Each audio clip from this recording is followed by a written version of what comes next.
Mhm.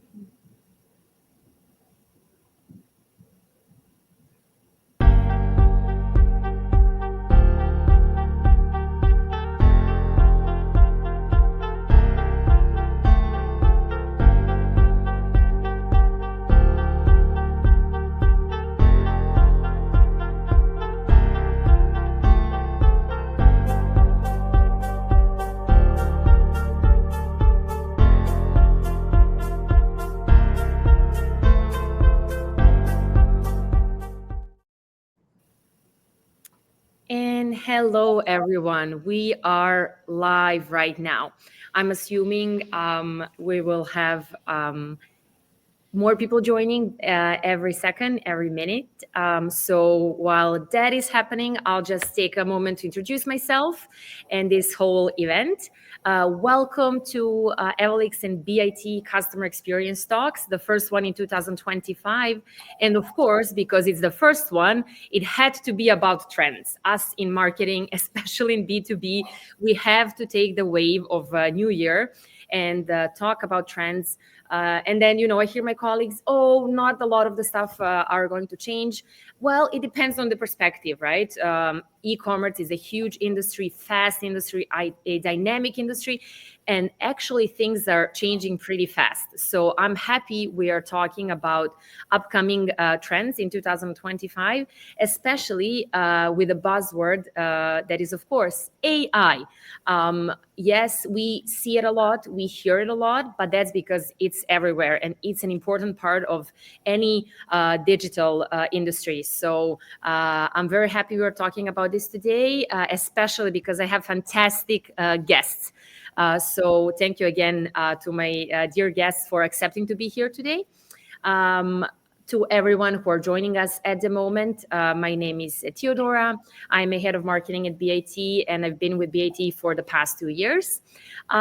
This event is special not only because it's the first one in 2025, but because it's my first one after a while. I've been on mat leave too, so it's really special for me. And thank you everyone again for joining.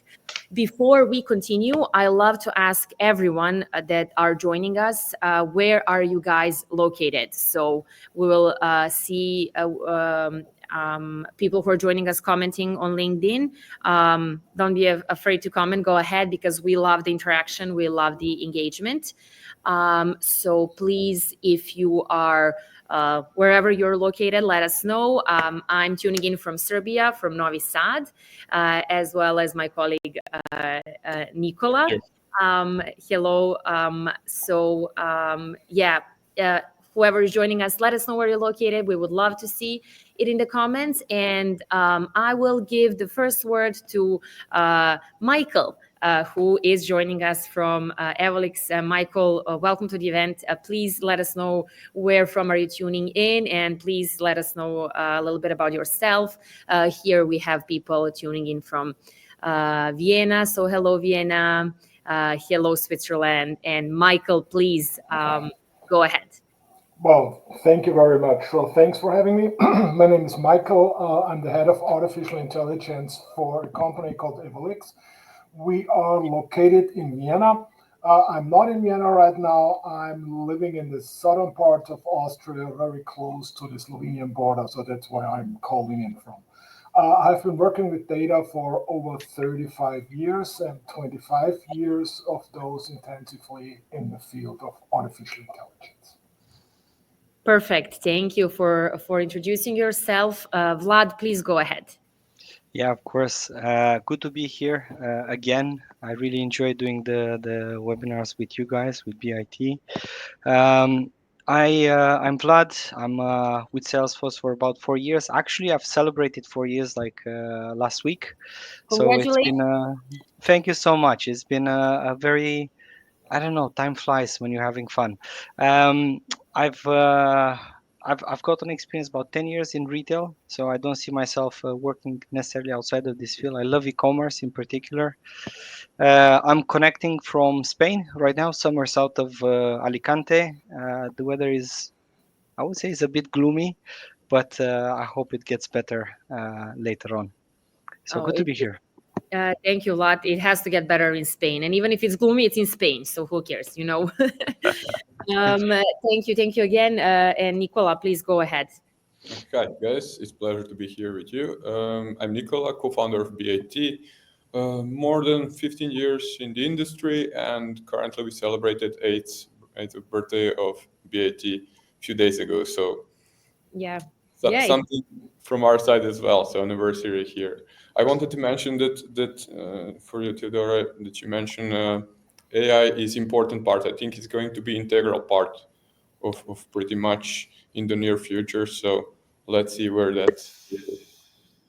Yes, thank you, Nicola, for the introduction and for mentioning BAT birthday. It is huge, a nice milestone for us, especially because we are switching locations and going actually to a newer technology park here in Novi Sad. But more about that maybe some other time. Here, we need to focus on today's topic. And you actually.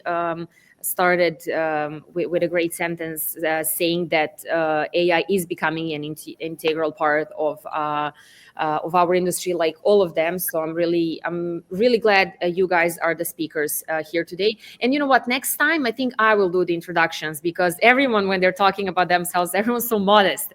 So on next time, I will actually do that and say all the facts. And that is that you guys together have more than 50 years of experience in e-commerce and that you've done numerous projects around the world. And that's actually why I wanted to hear where you're located and where is the audience located, because in e-commerce, that's, normal, but it's great because globally we are all interconnected and actually bring innovation better. So to start with the first topic, I am going to actually announce the first topic, one of the first trends we will be talking today, and that is actually hyper personalization, intelligent product recommendation.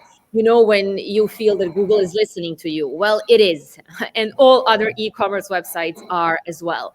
And to highlight, I'm definitely sure that. Companies that are not integrating this into the strategy today are missing out for 100%. So to start with the first question, it will be for you, Vlad. Please, to actually talk to e-commerce leaders who are looking to drive more sales, higher conversion rates. How do you see AI product recommendations actually impacting those outcomes?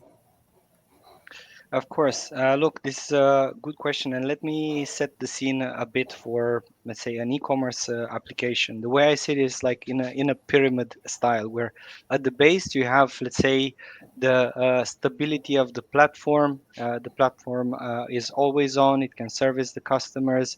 You can have thousands, if not tens of thousands, hundreds of thousands of people browsing your products, and nothing breaks. So I would say that's like the first layer of this. Now, once you have this layer done and built and stable, you clean up your data, and then with that data you start driving this personalization. And the tip of the pyramid, I would say it's like stage one personalization and stage two personalization. For stage one, with the product recommendations, obviously, this is something that always drives an increase in the average order value. It drives a better customer experience. You discover products easier, products that are of interest to you. And I can see that, let's say, some of the companies are using some manual work to build content slots that show specific products that have sold in the past for specific for a specific time frame, and thinking that that's actually a product recommendation. I would say, like, that's a stage zero, very basic product Mhm. recommendation that is manually driven. Now you take the other buying signals. So as a customer browses your website, they are interested in specific categories, specific brands, specific colors. That's how you start building a customer profile. And using that customer profile and these buying signals, let's say, you can then power up proper AI product recommendation. So if somebody is browsing for an iPhone, you should show him iPhone products. If somebody is looking at a Samsung, show him Samsung products, and so on. Now, the tip of the pyramid, I would call it this hyper personalization. So we've got the base, we've got the clean data, we're using the recommendations, the product recommendations for specific customer groups. So the product recommendations also kind of go hand in hand with some customer segmentation. And at the top, you have this hyper personalization, which basically I would sum it up in only one word: agent force, and how to do things at the next level, which is natural language interaction with an agent, where you are describing what you need and the agent provides you with information. Now that agent is as good as the data that feeds it, That's and in this actually way, by the one-to-one. Yeah, yeah, I'm really glad you mentioned that, and we will touch that topic into more detail later. Basically, with the agent, it's like you're in the store, right? Before e-commerce, we used to go into the store and actually say what we want. Today, correct. in big brand store, they don't even ask you anymore. But if you go to a small boutique, there's a few left. They do ask you, and I'm always surprised. Oh, you actually care about what I want. And it means because you get to talk to someone and you build in the relationships. So with this, we can actually have the relationship online in digital space, and I think it means a lot. But before we continue, I will ask Michael. Actually, Michael, what kind of data do we need for all of this to happen? Okay, so and pretty much any data you can get. Usually, you can collect data from various touch points. You collect the data from the browsing history. You collect the data from the purchases in the past, the click-through rates, the customer reviews, maybe. So you try to get any data that's available on the customer, even demographic data, external data like locations and things like that.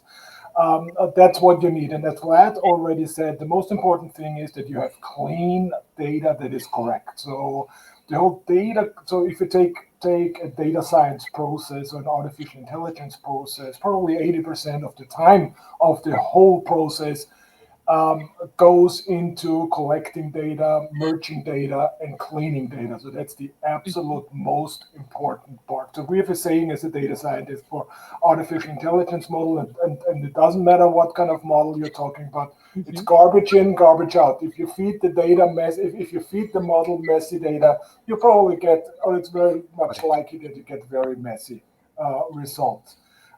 Based on that, then you have different algorithms you can use. Pretty much nothing really new. Most of those algorithms are probably 30, 40 years old. There's some newer development, which is called contextual recommendation, where you, as Vlad said, either use information from the content and provide recommendation based on the content that the user is providing, or you can use external data. Like for instance, a user is browsing about like a vacation in the tropics, and the system, the agent in the back, understands what the intent of the user is, and probably would recommend things like bathing suits, or I don't know, flippers or something like that. Yeah. So that's it, Yeah. pretty much in a nutshell. I think that's the idea behind everything, to personalize it, to create that connection between human and machine. So whenever you choose any kind of channel, so we are not talking just about e-commerce web shops. If we are talking about only your phone, so if you take any kind of social network, or wherever you look, you will get certain prompts, certain products shown to you. So for example, if someone picked up your location for vacation, they will probably give you something for that specific location. So that way, I think if you personalize your entry to any kind of web shop, you can get those customers to actually buy your things. So it's not just browsing for those things and catalogs and products. It's more like, oh, pop, do you need this? Or even when you're finalizing your checkout process and something is trending in your country, they can offer also similar things. So I think that's driving revenue pretty much up. There was some study from Salesforce, I think, and they're mentioning that shops or stores with really good recommendation systems can have up to 25% of their total revenue just by selling through recommendations. And that's not a small number. That's actually a great number whenever we see that number in results. Actually, Nicola, you pretty much answered the question I had for you, and that is why is it so important for brands to accept this?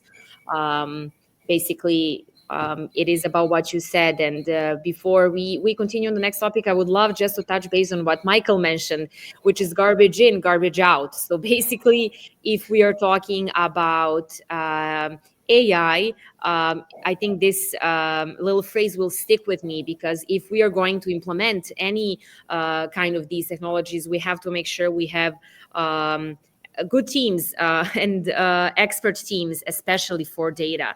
So it's actually not that easy. Oh, it's AI, and then they do it by itself. It actually is important who works with it. And I would like to hear that. Here we have someone from the audience saying hi to Michael. We don't see the name. It says LinkedIn user. So Michael, you have an audience. What can I say? International one. And we do have someone tuning in from Romania. So also hello Adrian, hello Romania. So Romania, Switzerland, Austria, Serbia. I actually love it for now. So we are on to continue to our next topic. I mean, all of these topics are connected and they go hand in together with each other. And that is the next trend we're going to talk about: omni-channel strategy and AI together. To start with Nicola, this time, actually, how can businesses use data and AI to create these personalized experience that connect stores, like in brick and mortar stores and online stores as well? Well, I think Michael summed it up in the previous question. So we want to collect all the dots between the customer and the actual business. So all kind of interactions that we can connect. That's basically that part of omni-channel. So we want to connect different channels, like physical stores, like digital maps. So wherever you look, we want to get that data. And that's the thing. Today's customers don't want to think in terms of channels. They want to think in terms of convenience. So they want to shop without any hassle. They don't want to think about things. And we want to promote, like with predictive analytics, we want to promote those things up front so that we can get them at the right time and at the right place. I mean, so if you're looking at, I don't know, we had one, it was coincidence. I don't know if it's coincidence or not, but I was shouting something to one of my colleagues about Alexa and speakers and sound systems. In terms of 20 minutes, we got, both of us, we got recommendations on Facebook about actual speakers and where to buy them. So I don't know if it's coincidence or not, but it's the real deal. It is definitely not a coincidence. I would love to hear a success story on this topic from you, Vlad. But before that, I would actually love to ask Michael to explain us how companies can analyze and unify data from various channels to create this cohesive customer experience across all channels. Of course. So we already know that we need lots of data points per customer. Usually those data points are spread out over different data silos. That's just a fact. That's a historical development. Companies start with one system, and a couple of years later they buy another system. So the data is stored on different systems. So in the first step, you probably need to set up something like a data map where you identify certain types of data, what's the content of the data, and where it is, how you can access it, and then you try to merge the data. Again, the second big problem is most of the time the data in different silos is not mergeable. Like there's one example from the energy market. Usually, I'm working here in Austria with one of the largest energy provider, and he has a gas sector and energy sector, so an electricity sector. And both customers are held in different systems. Both in each and every system, customer has a different customer ID. And so, in my case, my last name is Kollega, spelled with 2 L's and 2 G's. And so there's a good chance that I might be in one system with the correct name and in the second one with a spelling error. And you have a really tough problem than merging all those things. As soon as you are able to merge data, you have to go through the data. You have to understand what in the data, how is it measured, why are there gaps in the data, why is there a zero in the data? Was a zero measured, or was it like an error?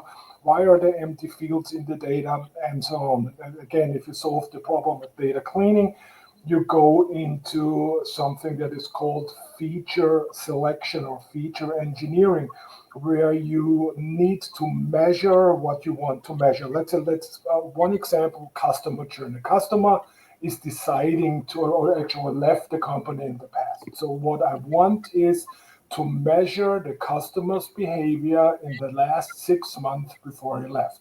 So I check his purchasing behavior, inbound communication, outbound communication, were there any complaints, returns, and things like that. So in order to get that stuff going, you need to have a lot of domain knowledge. You need to understand how the whole system works. You need to understand the background processes of the company and things like that. So it's not just a lot of math and statistics. It's more about domain knowledge and more about understanding what's going on, more about having an understanding about the processes, and more about understanding what the customer really wants, how the customer behaved in the back, and that's it pretty much. In a very Basically, short. I would be able to talk about that for hours. So I'm trying to compromise everything into a couple of minutes. No, actually, that this was a great explanation, and thank you, because this is an area where technology and engineers and business have to come together to figure Yeah. everything out. And then there's a part that you understand from an engineering point of view. Sometimes for the business side, for me, for example, oh, you just migrated the data. How, simple. You click the button that says migrate, but it actually doesn't work like that. And there's a lot of behind the scenes. Happening over there. So this was a great explanation. Thank you. Vlad, maybe you want to continue to add something, and maybe give us an example of a success story. Yeah, of course. I mean, what Michael just said about customer behavior is very important. This should be driving this omni-channel strategy. Now, if you ask 10 different people what is omni-channel, you will have 10 different answers. So it's very hard, let's say, to apply a strategy for all types of business and say like, okay, everybody has to do this. But I'm thinking about some, like in the retail space, you have the endless aisle. You go into a shop, you might not have everything on stock, but you have some tablets where you can see multitude, like millions of products if you want. Or clienteling that breaks the barrier between offline and online. And I'm speaking here more about, let's say, more luxury purchasing experiences where you have a personal shopper that can suggest some new clothing lines or stuff like that. So they would be in touch with you over the phone, over some sort of chat, and then they would invite you for a private session. The most common one has to be click and collect that brings the online and the offline together. Mhm. And obviously, when you have this type of, when you're starting to offer this type of services, you should also be able to do the returns in the same manner. So I remember I remember I had some issues where I ordered something online and I couldn't actually return it in store because there was a different process for buying in store, returning in store versus buying online, returning online. So now, I always think that when you are improving the customer value, that also drives business value. People will tend to come more towards your brand and use your brand like that. I can also give an example from telcos, so from telecommunications, where you can start some sort of, let's say, offer online, and then Mhm. you might want to take that offer that you have received, go into the shop, and maybe try out a phone or two before you actually complete. So holding that basket information that you started in the online and taking it into the offline so the in-store assistant can see it and actually help you complete it, that's also some sort of omni-channel strategy that you need to bring together. The AI part, I think this is where the again from Salesforce, the Agentforce product will come in play, and that's actually going to bridge all of the use cases that I've mentioned in a let's say natural language conversation with an AI agent. I'll pause here. Absolutely. No, no, it's great. Great answer, Vlad, and thank you. Basically, like you mentioned, I can give an example of Zara having a great omni-channel strategy where actually you can click and collect, return in any store, whatever, wherever you bought it from. It actually means a lot. I can definitely say that drives customer satisfaction 100%. And like you said, you wanted to stop there. I have one interesting example. I mean, I would Go like ahead. to see it in the future how it works because it's also connecting physical and web shops.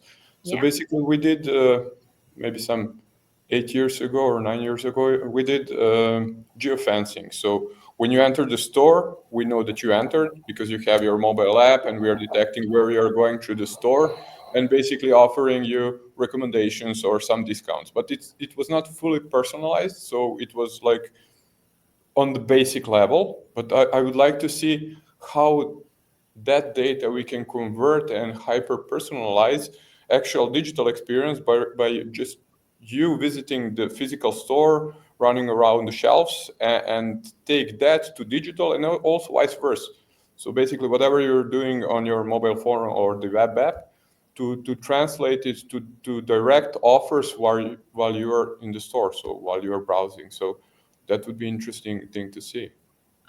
Absolutely, Nicole. Actually, this is a great example because it puts everything together. We were talking about omnichannel and predictive analytics. Maybe Vlad, you want to jump in on this one, or Michael, whoever wants to maybe give an opinion about this example. Michael, maybe you can go ahead, and then we'll jump on talking about the third trend, and that is autonomous AI agents. Okay, now I can start with the autonomous AI agent, which is pretty much the newer thing. Started with the start of the LLMs, the large language models. So I think was it last year or 2 years ago? So time flies by so fast.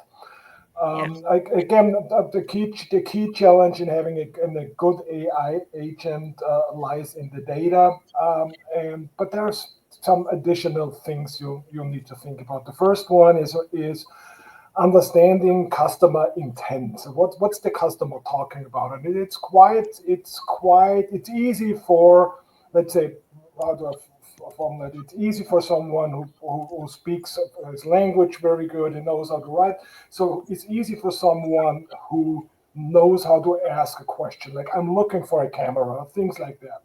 But most of the time, language is not that easy to understand. It's ambiguous, it can be colloquial, it can be complex. People often don't have German or English as the first language, just if anything. And even though the models are very sophisticated, they still have a problem with unclear language. And what we did in the past, in the last couple of months, so we trained our large language models to understand messy language, to understand language with errors, to understand language that's ambiguous or satirical or things like that. Um, the second thing is, and that's where the customers need to understand, there is not one big AI agent that knows everything and is the jack of all trades.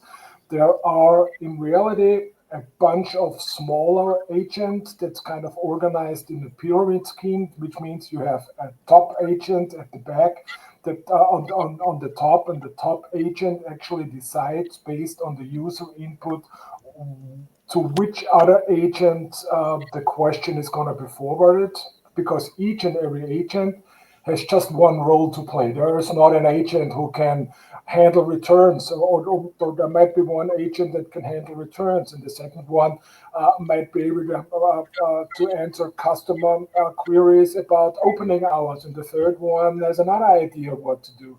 So in reality, the system is quite complex. So we're going to start again. So you have one agent at the top who decides, a meta agent who decides where the information is going to be forwarded to, or to which other agent the message is going to be forwarded to. And that at the back or in the lower level, you have a bunch of different agents.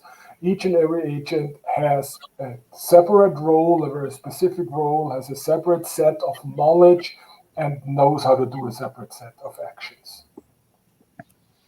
This is actually a great explanation. Thank you, Michael. One question that popped into my mind before we continue on to next question, Vlad. I was thinking about asking you next, and my question to you, Michael, is and my, let's say, assumption. All these knowledge is very specific. Everything concerning e-commerce and all of the technologies and expertise you need to actually be in line with all these new trends. So since this is all very specific, I'm assuming big brands and companies have some internal teams, but they're not usually big enough to carry on all of these by themselves. Am I right? This is where we step in. Yes, exactly. Yes, that's it. It depends on it. Since it's a new, this is a quite a new thing, and the bigger brands, as you said, they already have a kind of data team, and so we help most of the time. We help the data team to teach them about artificial intelligence and to do all that stuff. But we do also have or get a lot of requests. We call them the greenfield requests, where people read about artificial intelligence. Um, in the newspaper or in magazines or whatever to go, I want to do that now. And it's something that we need to do. And we have to start from scratch there. So we find some kind place of application, some problem that we Mhm. want to solve. We need to find the people that actually can help us in the company. We need to take a look at the and the IT infrastructure. How can we place the models and things like that. Thank you. Thank you. I Sure. got it. Perfect. Maybe now, Vlad, we can hear from you more about Agent Force, which is an autonomous AI agent from Salesforce. Maybe you can explain us how Agent Force leverages AI to enhance customer experience and improve overall satisfaction. Of course, of course. And look, I wanted to say in terms of maybe education towards this agents. Salesforce has a very good training website called Trailhead.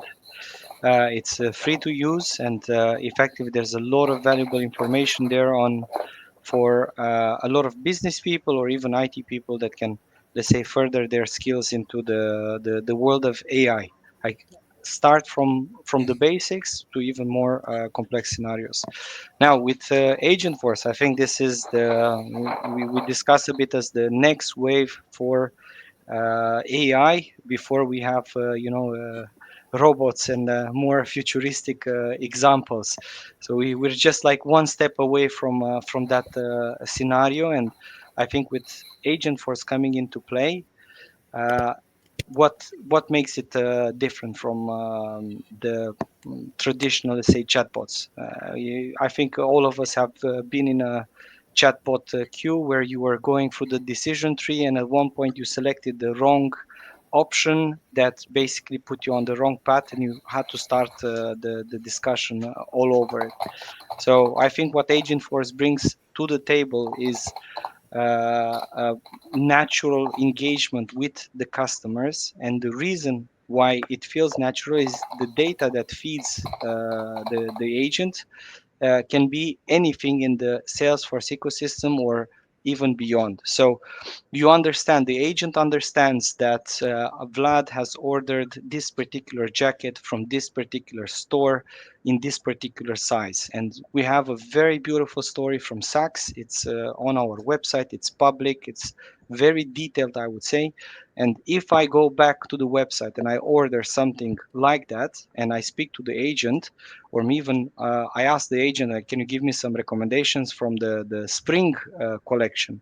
Then the agent can say, okay, we have this jacket, it's similar in the colors that you bought in the past, it's we have it in your size, and you can collect it in the store, or if you prefer, we can arrange to send it to you. And effectively, what happens through conversation, I'm already building a basket, and the result is that I just get a link, I go to the basket, I pay, and that's it. So this is taking away a bit of the hassle of trying to figure out what to buy, if it's in your size. It's a more personalized approach to discovering things on a specific e-commerce site. And beyond this, so this is before purchase, then post purchase, the omni-channel strategy, as we were discussing, initiating a return. Like right now, it's the best that some people can offer is going to my account section, finding the order, initiate a return. You get a sticker or whatever. You have to pack it in, and then you ship it off. And the agent can as well help you with this type of returns, again in a natural conversation. So it's making things a bit easier. You don't have to look for the orders, you don't have to click something, you just type and that's it. And now you can put this agent on almost any medium of communication. And I'm speaking a lot about agents that are external. There are also internal agents that can help merchandising teams. So for example, if you're running an e-commerce store with thousands and thousands of products, you need to write product descriptions. Now an agent can do that for you and can help you write product descriptions in bulk based on your product catalog attributes. So this is going to save time. It's going to create a good product description that is attractive to your customers. And guess what? If the description doesn't work, or you need to refresh it in a month's time or 2 months time, you can do that with very little effort. Again, I'll pause and I'll allow the guys to build upon Well, this. that's the good thing, and also you have them 24/7, right? So you don't have to Correct. care about time zones or anything else. You have them for 24/7, and also they have a lot of data. So there is no searching for your order to answer something. There is no annoying bots on the website anymore. So you're getting, like, as I mentioned, like human to machine and machine to human interaction is in normal human language. But also there is a thing that it's scaling more efficiently, if I may say. So you Mhm. don't need to employ, I don't know, 50 guys for any sales event. If there is a big fashion sales event, some major fashion sale event, you will probably get answers about the store availabilities, any kind of returns and things like that. And that can be a tremendous job to do with human powered bots. Yeah, Nicola, thank you for actually adding these other challenges that Agent Force can actually come in and help out with. Maybe just one quick question before we jump into the next topic and the fourth trend we need to talk about. And that is a question for Vlad, even though you stopped, which is really funny a bit and great. Thank you. You know how a hosting job is not easy. Basically, No. my question is just to ask you to explain us how is Agent Force different from traditional chatbots? Yeah, so I would say the fact of how we are processing the data from multiple sources with the existence of a trust layer that kind of understands what's happening and is making sure that the output of the agent is not something that would contain mature language or hallucinations, as we are calling. So, for people that are not aware of what hallucinations are, is basically an AI agent that draws some bad conclusions from an existing data set that is not in accordance with reality. So uh, as I mentioned, like this is beyond a simple chatbot where you have like some sort of decision tree and predetermined responses. This is an agent that is understanding your situation, your personal situation, based on the multiple data sources that you are feeding into the agent, which in return obviously gives a highly personalized experience. Got it. Got it. Thank you. Thank you a lot for this great explanation.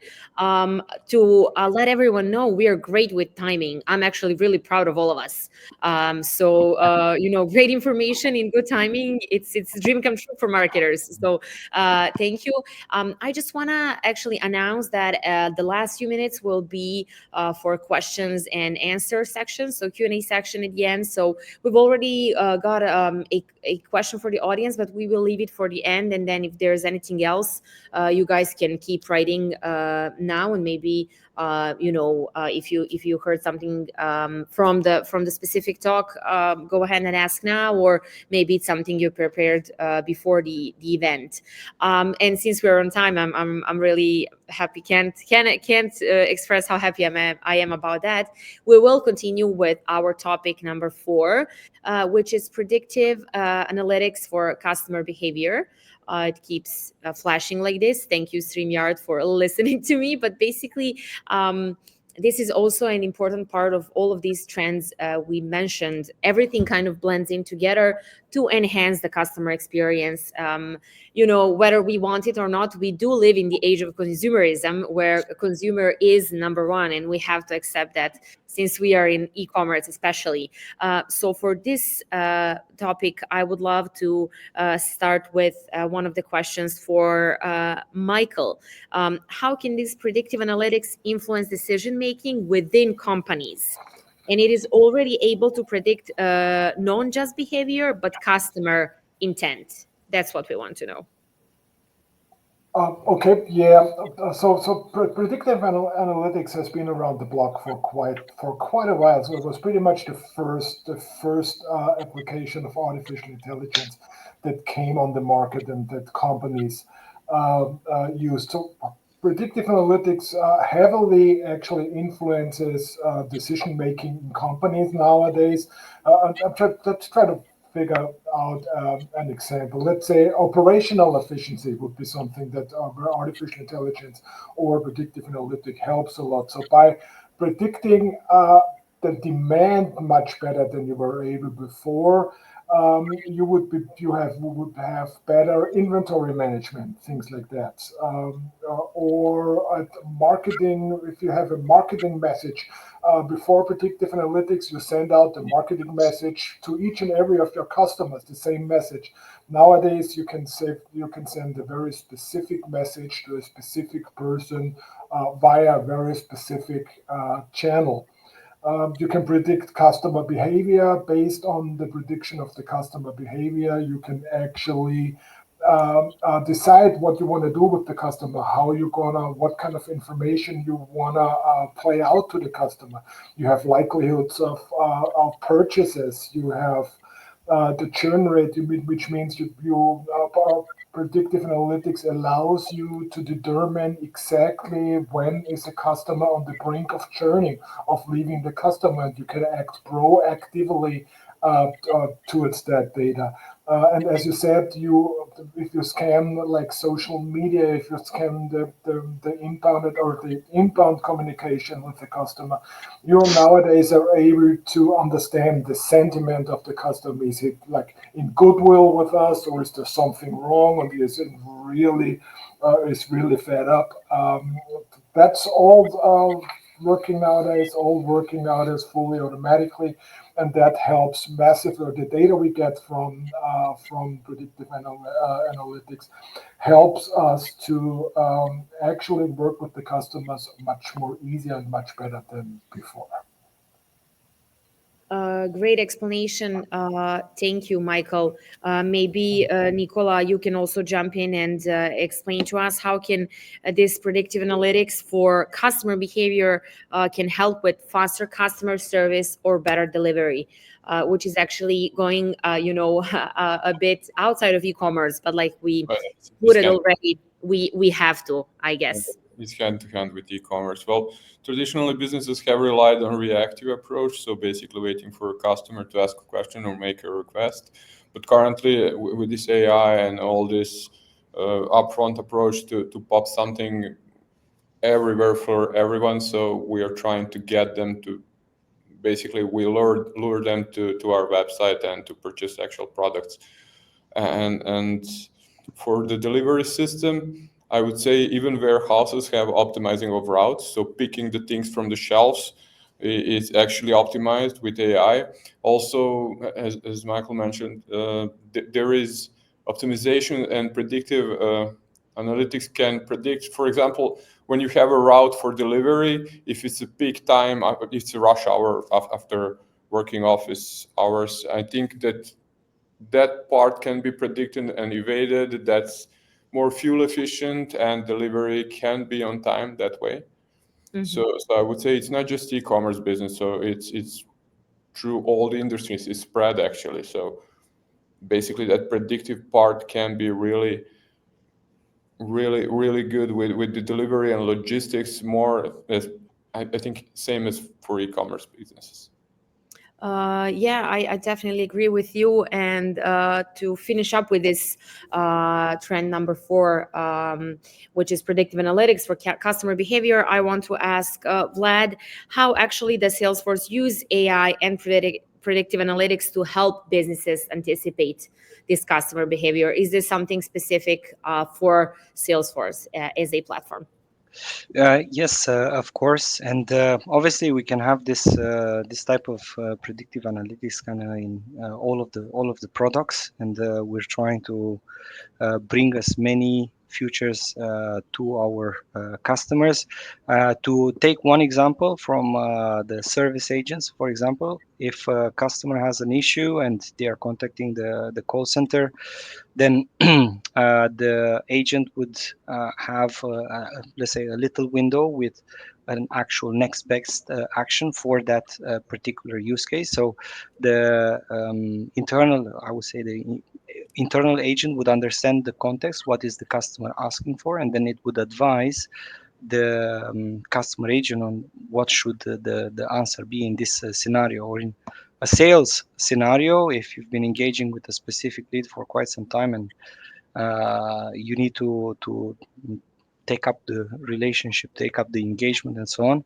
And as well, you would have some recommendations on what to do next. You have a reminder that you can do X, Y, and Z to maximize the customer engagement.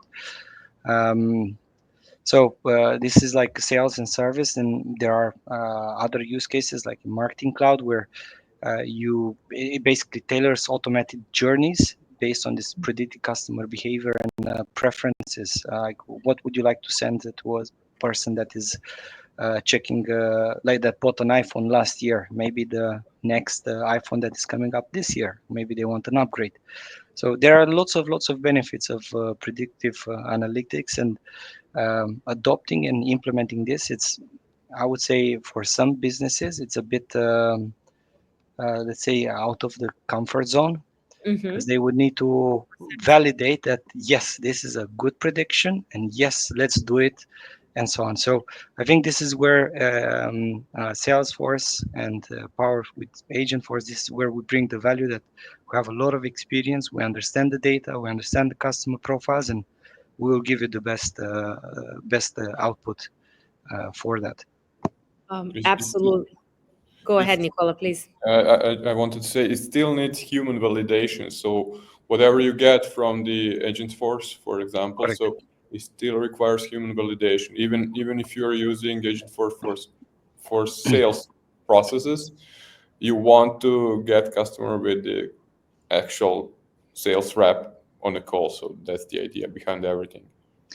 Yeah, correct. And this is exactly what we have in the SACS video, where a person is engaging with an agent or their address, and effectively the agent is replying with various information. Although before that information is sent to them, it pops up into a customer agent, a real life human that says, "Okay, Mhm. this answer is perfect. Let's send it," and that's it. And basically, it increases the productivity of a customer agent, and let's say it turns a junior customer agent into a professional, because they will have all of this knowledge, all of these responses at their fingertips. So it's training both for human and for machine at the same time. Correct. That's a great example. Thank you, Vlad, for mentioning. And I just posted a link to the main chat. Everyone can see it on the screen. So if anyone wants more details about this customer story, just click on the link and definitely check it out. So we've come to trend number 5, our last topic for today, and that is post-purchase experience revolution, which has been happening for quite some time. And it actually sums up everything we've talked about today. Just to conclude a little bit, we talked about these trends as separate things, but they actually all interconnect and form a unique customer experience brands will need to accept sooner rather than later. So we do have an interesting question, and I will ask it at the end, and that is at what rate brands will be accepting this, but keep it for the end. We do have 5 more minutes to talk about post-purchase revolution. So maybe, Michael, from your side, from the AI side, how can AI improve this efficiency of post-purchase customer support, handling all the operations that come with it? Of course, there's so many different topics in post-purchase revolution. So we probably just going to be able to touch a couple of them. So the first one is shipping. So nowadays, shipping is the big thing, and the companies try to get the products out to you as fast as possible. And we already heard today, route optimization is something where artificial intelligence is going to help us tremendously. The most important thing, route optimization, actually was developed during the Second World War. So it's over 80 years old, and nowadays it's called artificial intelligence, and we hear it's the next big thing. But in reality, it's very old, very traditional, and it's working fantastically. You can use the same algorithm or very similar algorithms to figure out where you're going to place your interim storage facilities. So there is one, like Amazon has just placed one interim storage facility close to the place where I live, and suddenly delivery times got cut by in half. So I order something in the evening, and I will have it on my doorstep actually in the next day around noon.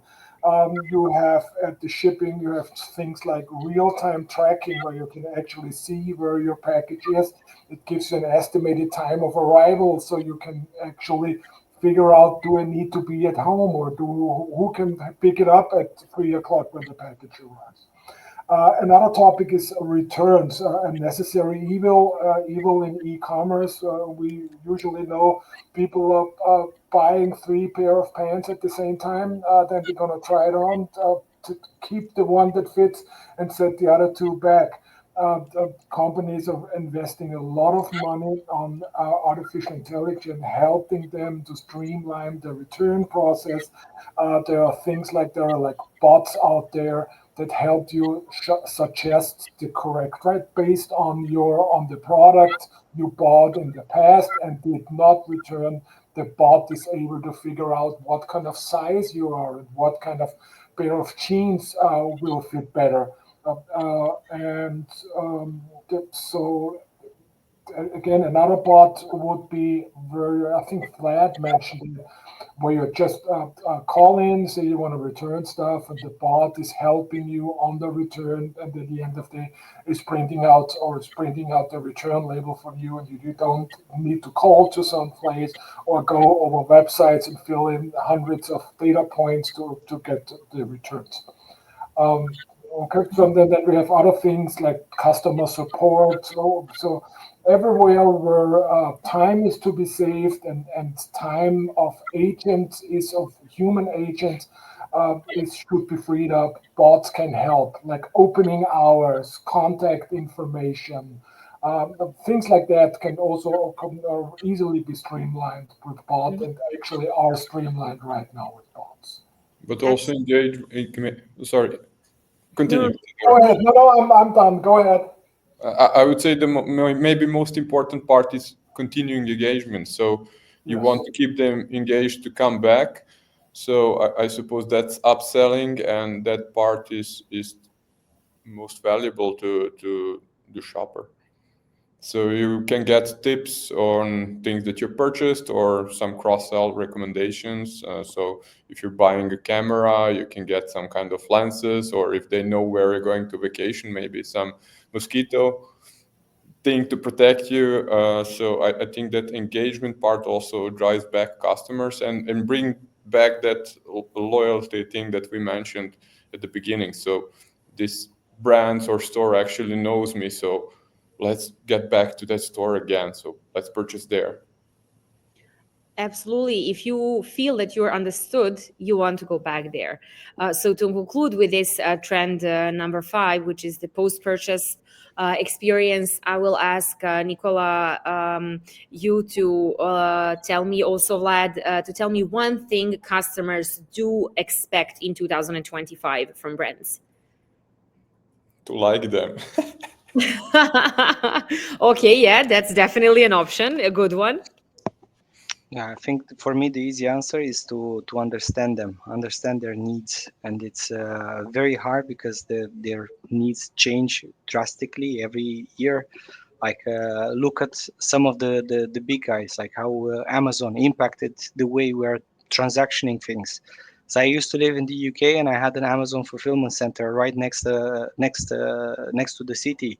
So if I would order something in the morning, it would be in by the afternoon. So I think I got a bit spoiled by this type of let's say high level of service. So now because of this, everybody is expecting similar services from everyone. So the loyalty piece is very important. Loyalty is like a very thin piece. You can have 10 great interactions, but if you have one bad interaction, that will ruin everything you've built on, and then you will be, let's say, missing on a customer that can go somewhere else. I also have seen companies that, let's say, they don't use a lot of marketing automation, personalization, what we've been discussing, and they just bombard me with stuff that I really don't need to buy stuff. Like one simple example is I keep getting a newsletter with kids' toys for toddlers, like 2 3 years old. My kids are already big; they're in school, but I keep getting almost the same product recommendations. And I did use this website, but it was when they were 2 and 3. They're no longer 2 and 3. So this type of like personalization, get it right, know me, know my context. Uh, I think this is very important to kind of like secure even those little loyalty points so that you have a returning customer. We had one project where we had to tackle a specific problem with recommendations. So, shop was running in Sweden, and it's still running in Sweden and in Spain. And it was cold winter in Sweden, so everybody bought jackets. And you get the same recommendation in Spain, where usually you don't need jackets at that rate or that manner. Correct. Yeah, I'm glad, Nicola, you mentioned that example. And like you, Vlad, if I may conclude, customers will definitely expect understanding because they want convenience. And they don't ask for the price. So I would say convenience is number one, and number two is no forgiveness. So if you do make a mistake and do not invest in the relationship with a customer, they're actually easy to go to somewhere else because that loyalty, sure, it exists, but it is decreasing with this level of convenience. So if you agree with me, we can all nod. So we are kind of concluding this event with something. Agreed. And since we are on time, we do have still a couple of more minutes for the question and answer section. So I will I will show the comment on the screen. A great discussion. Thank you, Elisaveta, my colleague, but I'm pretty sure you were honest. So we are wondering, at what rate do we see brands accepting these AI-driven trends? Who wants to answer? I can be first, and I can say that like we have a state of e-commerce report. We are serving a lot of companies, asking like what's top of mind. Obviously, adoption of AI is at the top of the priority, but then when you mm, deep dive into how are they going to adopt AI, actually, I think it was like a third of companies have a proper AI strategy. And then if you're looking at how are you going to drive this AI strategy, it's the answer is not always data, which I think is wrong. And again, it's like it starts with data, and then you build upon it a solid foundation for all of the agents that you plan to have in your world, let's say. But it's competitive market, so what we have saw in the future is that whenever someone is changing, if you are looking at retail, if when someone is changing something in their layout and it works, someone else also wants to have it. That's it. Yeah. So it's competitive market, and when one big retail store implements something, others will follow. So that's how it works. And realistically, adopting AI, even if it might be an effort on the short term, has huge gains on the long term. So companies that would traditionally not have a huge market share and they're fighting for that market share, the faster they adopt AI, the faster they will see the results competing against, let's say, more established Yeah. brands in the same market. So use that agility, I would say. Absolutely. Be fast. Michael, would you agree? Yes, I have a little different approach. Like we can see it everywhere that people are interested in artificial intelligence, but it's kind of hard to get your foot into the door and to start with artificial intelligence because people do have a very limited idea of what AI is all about, what is needed, and things like that. And most of the people say, okay, I want to have the same thing as Amazon has, or I want to have the same thing as the competitor has, and then are surprised how much effort in terms of data, in terms of people, in terms of money is needed to get the whole thing started. So Maybe that's what we're education. seeing right now. Yes. So maybe education is the first step, and Yes. then after Yes. it Yes. comes naturally to adapt Yes, actually technology to exactly. maybe Yes. to So I educate. always say, as a data scientist, when I come to the customers, I always say, okay, I do say that I'm able to predict customer behavior, but I'm not right now at that moment. I'm not able to predict if artificial intelligence is something for you and will work for you in the future, because I have absolutely no idea about the data. I have no idea about the problems you have. I have no idea about your IT structure, and I have absolutely no idea about your level of knowledge. Mhm. And that's what we start with the proof of concept, or like I said, the education part and other things. It's great Yeah. you mentioned this because yes, education is number one, and Yeah. that's kind of where we here as well. To add, brands do have to know what game are they playing. Are they in the game with big brands or a medium-sized market? Smaller brands act completely differently, so that's definitely the case. So these are great answers. I'm pretty sure our audience will be happy with that. And here's the second question as well. Basically, if we do have a brand willing to start with any with the implementation of any of these examples we were talking about today, what would be the first step? Education, but definitely we can have Vlad or whoever wants to start. Look, I would say so. I've shared with you, Theodora, the trailheads. Mhm. I'll share Trailhead. it. So this is like some self-study that you can do in your own time. So first step is do a bit of self-study. Check out some stories from your competition. Why not? Or from some other markets. Check what they are doing, how they're doing it, with which technologies they're using. Obviously, go to Salesforce and search for the customer stories, and you'll find more as the ones that are coming from Saks. And once you feel like you're ready for a conversation, just reach out to Salesforce, reach out to Evol.X, reach out to BIT, and together we can do some sort of workshop where we can uncover the current state and where your ambitions are. Like, we're here and we want to go here. This is how we can do it, and we can advise you on that.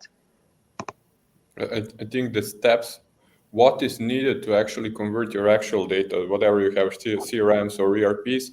So what is needed to go with AI, how to normalize that data to be used by AI. I think that's the first step that you need show to your customer, because I think they don't have idea really any kind of. Okay. And, Sorry about that. The questions are asked from the wrong direction. Usually it's, and that's what we hear each and every day. How can AI help us? And that's not the right question. The real question should be, I have problem A, B, and C, and can AI help us solve our problems? Nice. Yeah. Nice.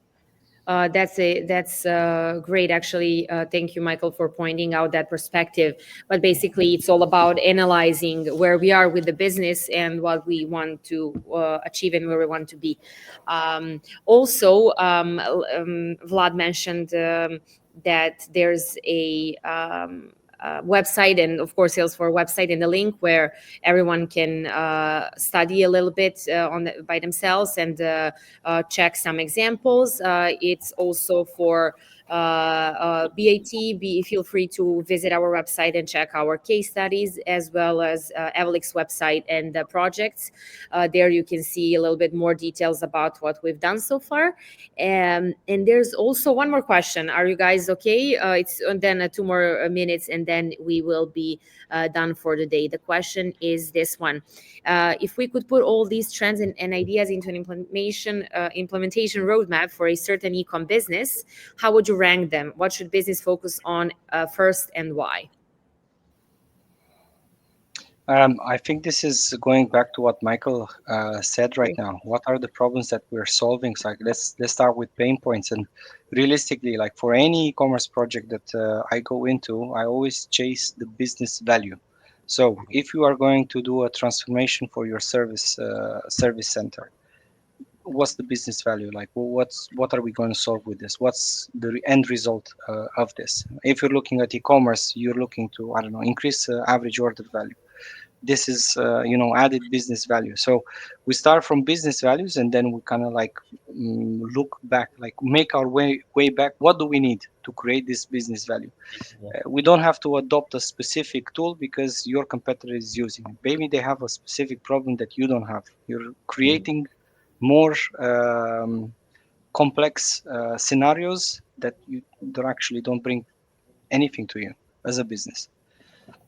Yeah, the thing is, if you want to drive your revenue up, for example, if that's the main goal, usually it is, but if that's the only and main goal and you don't have any kind of problem with your e-commerce, you want hyper personalization. So you want to do that. And if you want to do that, you want to have clean data. And then you go back, prepare the data. Where is my data? What do I have? And then you can actually implement that complete AI change. Nothing to be added from my side. Both gentlemen summed it up perfectly. Okay, well, what you just said is a great sum up for this whole event. The gentlemen have summed it up perfectly. So thank you, gentlemen, for being my very dear guests at this event. Customer experience talks by BAT and Evol.X. We've come to the end of this event. So I'll just take a minute to thank you, guests, again, and thank to our audience who was following us the whole event, which is actually pretty great feeling for us being here for this past hour.